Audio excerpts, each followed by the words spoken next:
In the Al Hanisim that we began saying last night for Chanukah, we say that the Yevonim, the Hellenists, the Greeks, the ones who were our enemies at the time and desired to destroy the Jewish people through destroying the Jewish Torah and the mitzvahs. Now, what does that mean? So it says in the Al Hanisim that their desire was l'hashkicham Torah secha, to make us forget our Torah, ulaviram, and to make us desecrate chukei ritzeinecha, the statutes of the will of God, of your will. The question is, why the language Torah secha? Your Torah. Well, of course it's God's Torah. It's not my Torah. It's not your Torah. We didn't write it.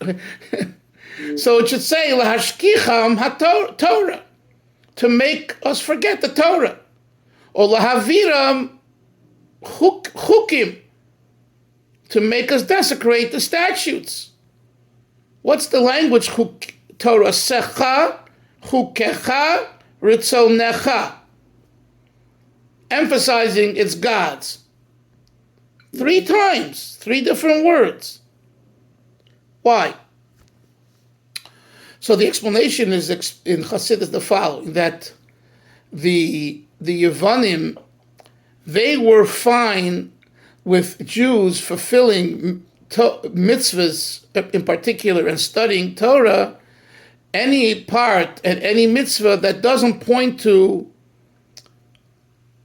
a transcendental God, a God that goes beyond nature and supernatural, like we're learning in this Maim of Yadaita. A God that's within nature, which makes sense, they were very much interested in associating with. Any part of Torah that supported that, they were very fine with Jews learning that. But let's say the mitzvah of milah, of circumcision, or the mitzvah of Shabbos, why does Shabbos have to be on the 7th day of the week?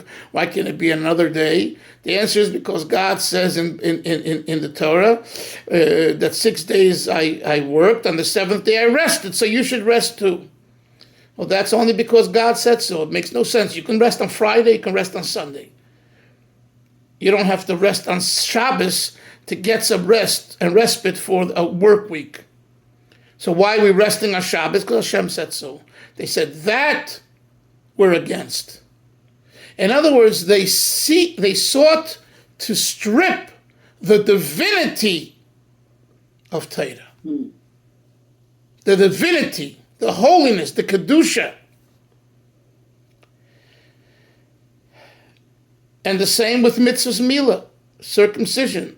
It makes no sense to go and cut a little child at 8 months. I mean, today, we already give logical arguments that it's better for their health later. So why must it be when they're 8 days old?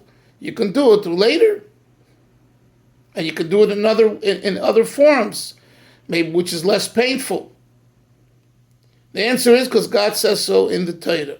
On the 8th day, you should circumcise a Jewish child. So again, this mitzvah is demonstrative of a bond to God that's divine and holy, not humanistic. And that's what they were against. So that's the explanation, and that's the short answer to the question, Lahashkicham Torah secha, to make them forget your Torah.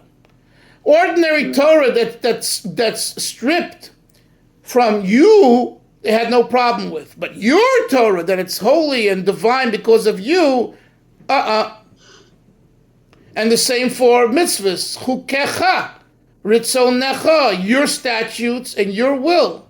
That's what they were against. You decide, God decides that it has to be on the day of Shabbos to rest. Chukecha, that's the law. They're upset with that. Why? Because it puts them in a very bad light. In other words, they sought to turn Judaism into a humanistic culture. And this, unfortunately, has gone on in different ways in the Jewish community for many years, even and it really is reminiscent of the Greeks, of the Hellenists. That's what it is. To say that remove sacrifices from the prayer book, from the Shemona Esrei, because it's not relevant today, we don't have a temple, is similar to stripping and removing certain mitzvahs because it's not sensible. There's no difference. So a person in their service of Hashem needs to know that my commitment to Hashem goes way beyond logic. Logic is only a stepping tool to, as we learned also in this mimer, to make our faith in God stronger. Right?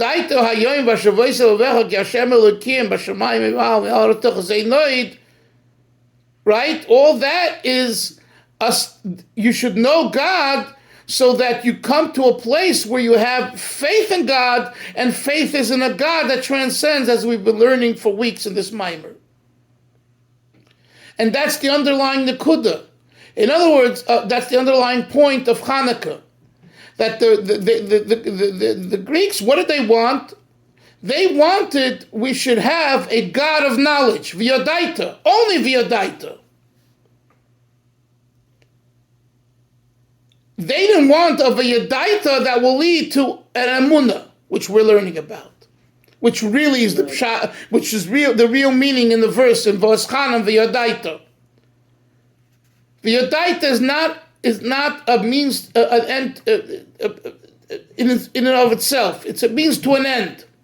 A very important one, as we've been learning over and over. You have to have knowledge and study and understand God, and you could understand God, and you have to understand God, and don't waste emunah on something that could be understood. But the flip side, Avram, is that the faith is not accessed. I'm totally into the das and knowledge, and faith is not important. And the same is true with mitzvahs. There are people that can philosophize and they know a lot. When it comes to mitzvahs, they're very, very weak at mitzvahs. They do a mitzvah. They do it without heart and soul. They do it without excitement. When you put on tefillin in the morning, your body should be so excited. Your mind should be so excited that you're like jumping to do the mitzvah. It doesn't mean literally you have to jump. If that's what it takes, okay. But you're you rush out of your bed. You rush out, you know what I'm saying? You can't sleep in the morning. It's the first time after Chol Hamoed we don't put on tefillin. Yeah. Right? You jump to shul to be the first one to shul. Or let's say Sukkot. It's still dark outside. You're up pre-dawn so that when the sunrise hits, you could already have gone to the mikveh if you go to the mikveh, or if not, and you can make the bracha and the sukkah on the mitzvah because you're so excited about the mitzvah. And the excitement starts from within. That's what they wanted to eradicate. That's what they wanted to obliterate and destroy. And this is why this festival of Chanukah is a foundation in Judaism. We talk about the war, and we won the war. And we finished the war on the 24th of Kislev, which was yesterday, and today, the 25th, the first day of Chanukah, we rested. Chanukah, which means to rest on Chaf Hei. The words. The word Chanukah is comprised of two Hebrew words: Chanu, rest. Ka, 25, rest on the 25th day. So you would think that, okay, we struggled, we fought, we won, now we have some respite. It's true, that's what happened, but that's also part of a cultural war. In other words, we fought the klipa of apathy. The klipa that desired to remove the sanctity and the divinity. We fought against it. And we won. And the proof is that we found a jug of oil, and oil represents, as we've been learning in Hasidus, the nekudas hayadus, the quintessential essence of every Jew, the neshama, the pintel yid, as we say. In other words, the essence. That's what oil represents. That's why oil always hovers on top, as we also spoke about, versus water, which settles. Settling representing adapting to the lifestyle and culture of the Greeks. Chochmah, Chassidus says oil is chochmah. Oil is chochmah. Chochmah, this level of chochmah is not just intelligence, it's its essence intelligence. Intelligence as it's from the perspective of essence. I don't want to elaborate on that now, but that's the point. So therefore, Chanukah, that's what we're celebrating. We're not celebrating we just won a war. Big deal. You can win a war and lose, you can win the war and lose win the battle and lose the war is the expression. But meaning to say, what's the point? The point is that we defeated this klipa. Could you imagine if we lived in a world, in our personal world, in our communal world, in the global world, we wouldn't have to struggle against this klipa? For A, Mashiach would have surely come, but B, because that's part of the Golus mentality. The Golus mentality is capitulate to the non-Jews, capitulate to the Yetzer Hara, capitulate to the Greeks. When in Rome, do like the Romans. When in China, like the Chinese, and when in New Hampshire, like those living there in New Hampshire. So yeah, you might go out with a yarmulke and a beard. The question is, what is your attitude? And we need to know that the attitude has to be of one of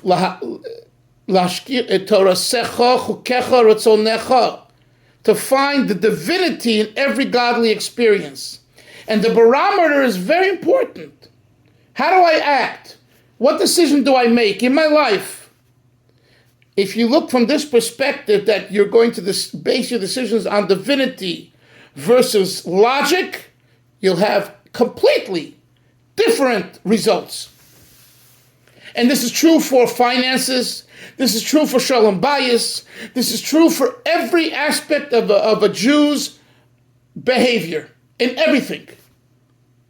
So someone might say to you, Avram, what are you living in Bet Shemesh? Baba, babu, baba.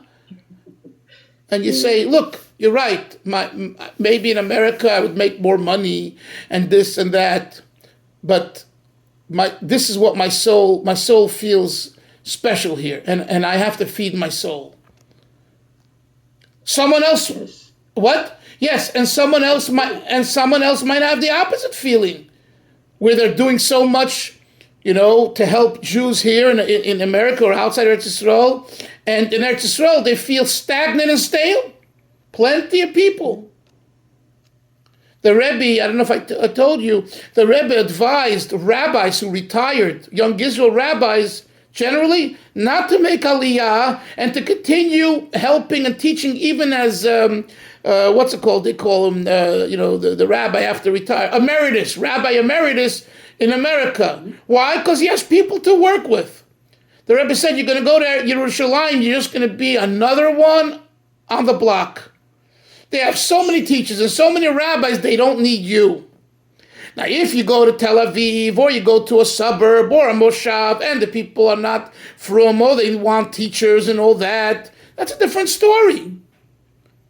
But if you're just going because you retired and you worked hard for 40 years, but yet you have to work, otherwise you'll drive yourself nuts, you're going to be a very unhappy man. And the son of one of these rabbis, he gave an interview to Gem, and he had admitted, my father was miserable. And the Rebbe, and he came back. He came back to America. I'm just saying, there's no right or wrong.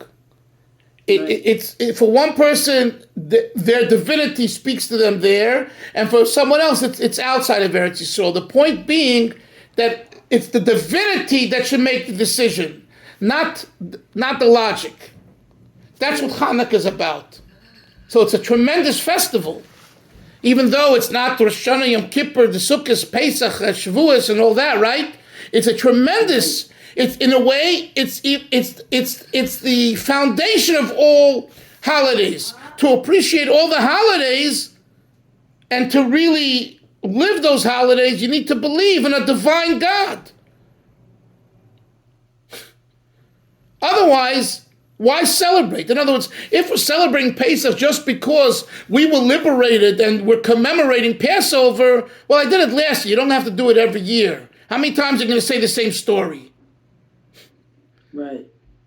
And what's the answer? I'm reliving the experience because God is constant. God is alive. Not he was alive. Because God is divine. So where is this message of divinity? Chanukah. The Chanukah festival of 8 days is all about a divine experience. And that's what we're left with. And that's what we need to think about and talk about for these 8 days. How to be more divine. All right. What do you think? Any comments? I think that is the core of the whole of Hanukkah is to connect to the divineness, to infuse your, not just don't light candles, light the candles with Kabbalah and take it forward. Take that light of Hanukkah into the rest of the year and forward, and keep that excitement in your avoda. Don't just go back to the old thing after Hanukkah's over. Exactly. Exactly. Okay, we had a good shir, 15, 20 minutes of talking, learning Chassidus in this way. Appreciate it. Yeah, my pleasure. So I'll send out a WhatsApp and I'll let everyone know whether we'll have shir from tomorrow through till next week. If people are just too busy with Hanukkah things, which it seems like, we're just going to leave it. When showed up. Yeah. Okay, it's fine. You and I really, I just don't want to learn the mimer, the rest of the mimer, and they would miss it. And, it's a shame because we're learning the whole thing. Have a great Hanukkah. Nice seeing you. All the best. Bye-bye. Take care. Bye-bye.